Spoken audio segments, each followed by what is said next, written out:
Okay, have a little bit of a hair-splitting video for you guys today. In this clip, we're going to be taking a look at two beautiful precision-cut hearts and arrows round brilliant cuts. The two diamonds that we're going to feature in this video is a 236 ISI1 next to a 2.5 carat GVS1. And so while you have your differences in clarity and color, there is a little bit of a difference in the arrows imagery between the two diamonds, which I'd like to kind of throw up on the screen here right now. So the image that you see on the left is of the 236 ISI1. The image on the right is the 2.5 carat GVS1. And you'll notice in the arrows image on the 236, it has that bigger, whiter center. Okay, whereas on the 2.5, it doesn't. However, both of them are beautiful precision cut stones, and the our client brought up this difference that they saw in the imagery, and they thought that perhaps it would make a notable visual difference. And since we have the ability to recut diamonds to just about anything we want, I could take one diamond's arrows image and transform it into another if I so desired.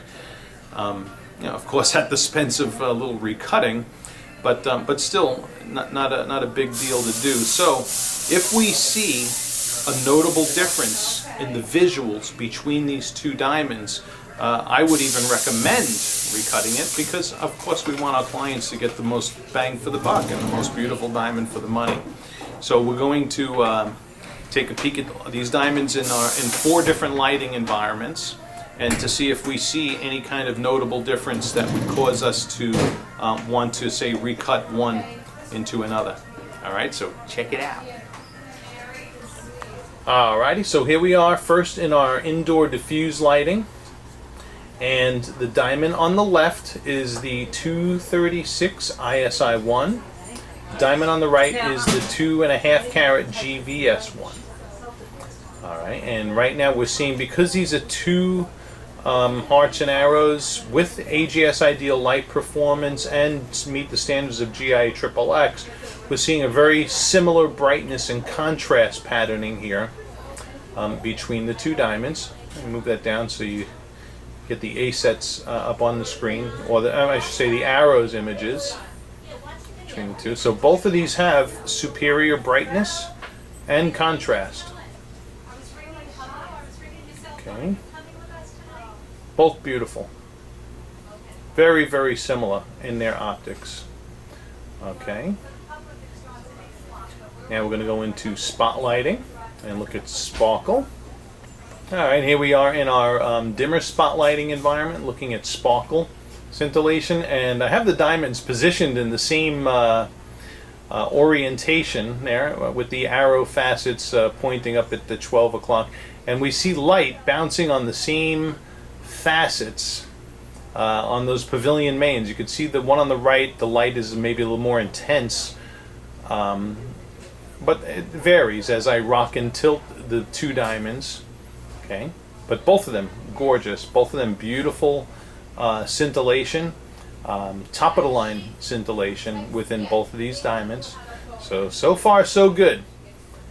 And I could always, if I wanted to, I could recut one of these into the proportions of the other if I so desired, but really I wouldn't recommend it. I'd just leave it as it is, because it's perfectly fine. Okay. Now it's going to go into a little bit stronger spotlighting, but both sparkle magnificently. Alright, and as we start out in our stronger spotlighting environment, I'm just going to move the light over the two diamonds side by side. And even at this, this is like a slight tilt angle you're looking at, roughly, I don't want to say 45 degrees, but maybe around 55 degree tilt angle. And these diamonds both shooting off beautiful, beautiful dispersion and fire and spotlighting. Let's rock and tilt these guys into the face of the screen. Okay, now remember the 236 ISI1 is on the left, and the 2.5 carat GVS1 is on the right. And that diamond is certainly not lacking in fire or sparkle. Not in any sense of the word. It's a beauty. It's a beauty. And why we back that with our lifetime policies. All right, we're going to do one final glance by the window of this one. Magnificent. Okay. Alrighty, and lastly, by the window, in natural daylight here, and the diamond, I have the diamonds exactly in the same position. The diamond to the left is the 236, and the diamond on the right is the 2.5. And beautiful, beautiful brightness and contrast in both of these diamonds. I'm very pleased with the results, really, of both of them. I really wouldn't hold one in a particularly higher esteem than the other when it comes to the visuals. Okay, so both have superior precision. Both of them have superior optical symmetry, and our grading system for optical symmetry, which runs from superior, premium, and then traditional. And both of these have light return, no blatant leakage under the table facet or within the diamond, and magnificent optics in both diamonds.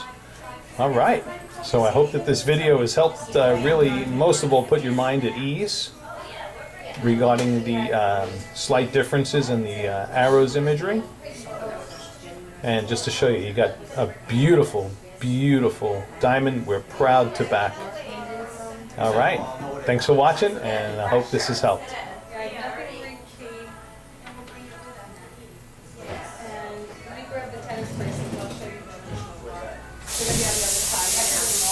Magnificent. Okay, so as we, just a final thought here, as we look at these two diamonds side by side, I gotta be honest with you, before I was shooting them, I started thinking to myself, are we gonna see you know, a difference that would be notable enough to cause maybe one to get recut into the other. But as it turns out, we're totally safe. And bear in mind, both of these diamonds, precision cut hearts and arrows, both of them not only meet the requirements for GIA Triple Excellent in proportions, polish, and symmetry, but both diamonds also have zeros down the line when it comes to AGS light performance, which of course is a very key factor in our selection of round brilliant cuts. So I don't think that nothing needs to be recut. I stand behind both of these 110% with our full policies. And quite frankly, hun, you're safe. Okay, thanks for watching.